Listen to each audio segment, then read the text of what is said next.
Minimum 25% of the units have to be affordable, and that would be 4 units. That will be now filing for a comprehensive permit with the ZBA. Also regarding building permits, for fees for July were approximately $25,300, and it's about $2,900 higher than we had last year, July 2003, which is approximately about $22,450. It's still too early to determine a trend as far as what we have for FY05. August will be better determining, because last year we received about $35,400 in permit fees. So once we judge what August comes in, that'll give me a better feel of how we're going for FY05. Just when we're talking about apples to apples now we're talking about the new fee structure versus the new fee structure, right, as opposed to, you're giving us comparisons on a monthly basis. Previously it was an apples and oranges. Right. The closest we came, Mr. O'Leary, was the last 3 months of the fiscal year. We're on the same level of fees that we had last year, because we implemented those in March, so April, May, and June. We're on the same level. In fact, at one point, we received a dip, and I think the other two were basically about the same. Grant report for July, we didn't receive any grants for the month of July, but July is generally a slow month of grants anyway, the summers, usually except in the fall, as far as state agencies and such go. The board had asked, I reported to them the cost that we incurred in the Democratic National Convention. Costs for the fire department were approximately $15,600. Police department was about $42,200. I got a breakdown from the fire department, and I got a comprehensive breakdown from the police department, and I started today. I'm starting to color code where they were located. A lot of the costs, and I haven't broken down what the total costs were, but a lot of it was briefing, outer perimeter, not necessarily people who were at the stops like at Lowell, North and Main and so forth, outside checking traffic. A lot of it was administrative. According to the sheet, this is all reimbursable, but I'm breaking it down into what the costs were for the management, the actual physical officers out there, the perimeter officers, and increased security. But I do have the breakdown. See if it's perimeterians within North Reading or outside? It would be basically, I think, outside. So like at the emergency operations center in Wilmington and center of Wilmington.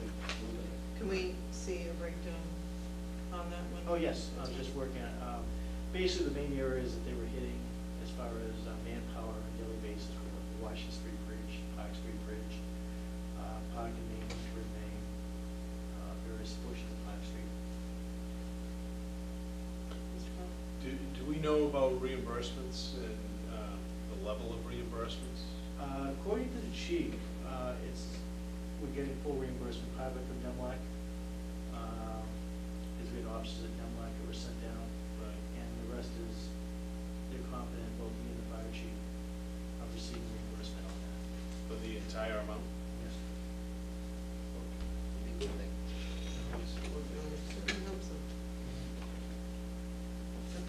Okay.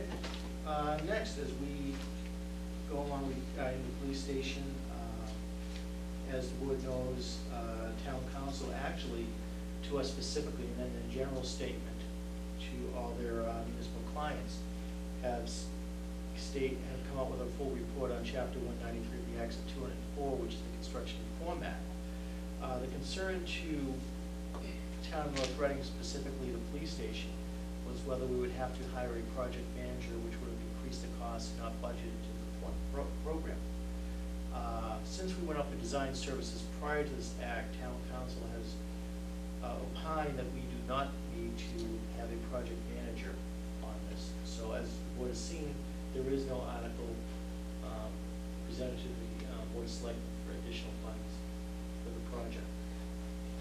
We are anticipating to have bids received. I spoke today with the designer on September 8th is his date of receiving bids, both the sub bids and the general bids, and he is confident that we'll stick to that date. Can I ask a question? Sure. When we talked about the roof, if they're gonna receive bids September 8th, is the package out? It's not out yet, he is not. Must be going out I will be speaking with him tomorrow. any further. minute. That's only 3 weeks away. I was under the impression that they were still a few weeks away. Are you sure that the September date isn't when they're going out? When they go out? No, in fact, I reviewed the advertisement today, and the advertisement had the date of bids to be received in Town Hall was September 8th at 10 a.m. And I spoke with them on the phone and confirmed the date with them. Oh, if they've advertised and they've already sent the bids? No, out. they haven't sent the bids out yet because he was asking me about getting the advertisement out and such, but he has not published the advertisement. We get some clarification on that, because it's 3 weeks away, you know, the bid Yeah. opening being 3 weeks away. It doesn't, That surprises me, it doesn't. Time schedules doesn't seem right. Joe, you were at the meeting the other Yeah, I'm night. trying to remember the date that, I can't recall the date that they said was going up to bid. This was the request for qualifications, and it was now September, bid deadline was September 8th. And Request they- for qualifications is when? September 8th. Oh, request for qualifications, it's an order. So they're getting qualified, for those, whoever's interested has to get qualified first. They're gonna Well, pre-qualify. so they decided to pre-qualify. They're gonna pre-qualify. That makes more sense. All right. Okay. Okay. Reminder I sent out to the board, and we were just double checking, I had given a notice last meeting about the number of subsidized housing inventory in town. We did review it, and the number was exactly here 2 weeks ago. The numbers, so there's no changes in that. There was approximately 83 units, 40 units in North Reading, and that's still the correct number from Housing Community Development. Also, I've been asked to look at some information technology policies. Mr. Messeri had sent me over a copy of the town dentist, which is very intensive, excellent policy. I looked at a copy I received from the town of Brookline, who I think has probably one of the better websites in the state, and their policy was not as intensive as the one from Dennis. It was 4 pages. At this point in time, I think I like the Dennis one. I'm still looking at 1 or 2, but The dentist one had a number of explanations in addition that made the page count go way up. right. Which I think is good to have the explanation, because it actually gives some definition to it. Brookline, and I respect Brookline's entire IT policy program, pretty much just kind of let it a little more vague on some of the areas. But this was basically a checkoff list as saying this is unacceptable, and specifically, i.e., let's say to distribute chain letters, playing computer games, accessing online gambling sites. So it's much more specific than generally do not use for personal use. It's very specific.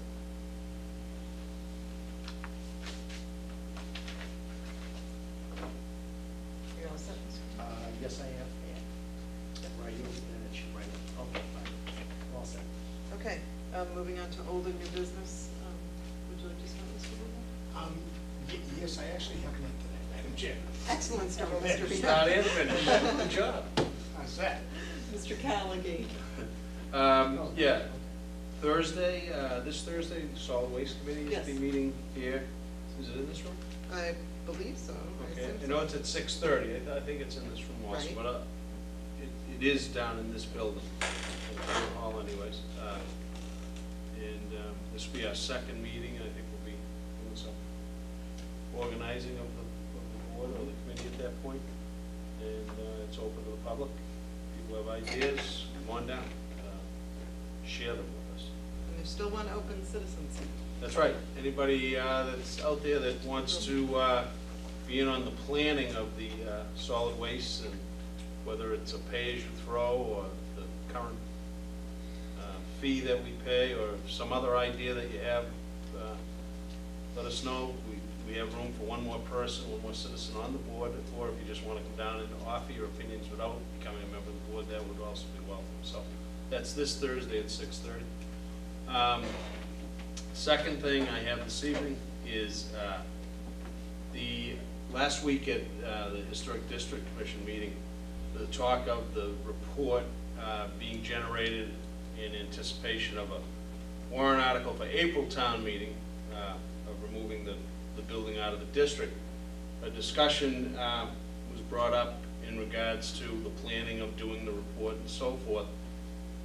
And I have a copy of the report that was generated in 1991 for the formation of the district. And the other evening, it was discussed about creating a budget to generate this report, hiring historical researchers and so forth. I inquired of Mr. Younger if he could tell me to the best of his ability how much was budgeted to create the entire report in 1991. And it doesn't appear that there was a budget outside of possibly copying, a budget to copy the report and for mailings to the people that would be impacted by the creation of the district. And both of those costs, I'd assume, would be also incurred with this new report, to be able to mail notifications to people around the district and to copy the report. The report from 1991 that I have here in front of me, basically the part dealing with the batch, which is basically what this new report has to be, is approximately side of one page that answers very basic questions. None of the information on this page would change in a new report. And the answering of two questions, which was also outlined in a town council opinion, which in the 1991 report were basically answered with a paragraph to each question. And I would anticipate that the architectural description isn't going to change. And then the historical narrative, there is an historical narrative here as to the function of the building within the district. So I would just hope before we start discussing budgets for this new report, that we keep in mind that we have a report here, and I understand a new one has to be generated. In 1991, it was done without a budget. I would hope that outside of mailing and copying, that the new one will be done without expending town funds. If people have anecdotal evidence that I've heard mentioned by some members of the HDC, that they make those known beforehand to find out what exactly we are going to be hiring historical researchers to research. So I just hope that'll be kept in mind. I was very encouraged by the approach of the HDC in the formation of a plan and an outline as to how they will go about getting this done so that a vote at town meeting in April would be able to take place. I think that they showed a level of cooperation in laying out a timeline that they're hoping to meet in September, of having a plan in place and then to be able to go forward. And I believe the date they were talking about to have their things done and every public hearings and everything else would be March, which I think is a step in the right direction in terms of bringing this item forward and letting the people have a vote. And but I just hope that we can keep that in mind, or that they will keep that in mind when they start discussing budgets, that in 1991 they were able to generate this and without a budget, and I certainly would hope that they would make the effort to do so this time also. Thank you. Mr. Messeri? I have a question regarding the town-owned land status. We're going to get that on the map, though. What's the status? We're in the process. I know that was on one of the goals in the search piece, and also in the process of getting it. And regarding the technology review of the police station infrastructure, IT committee reviewed the drawings they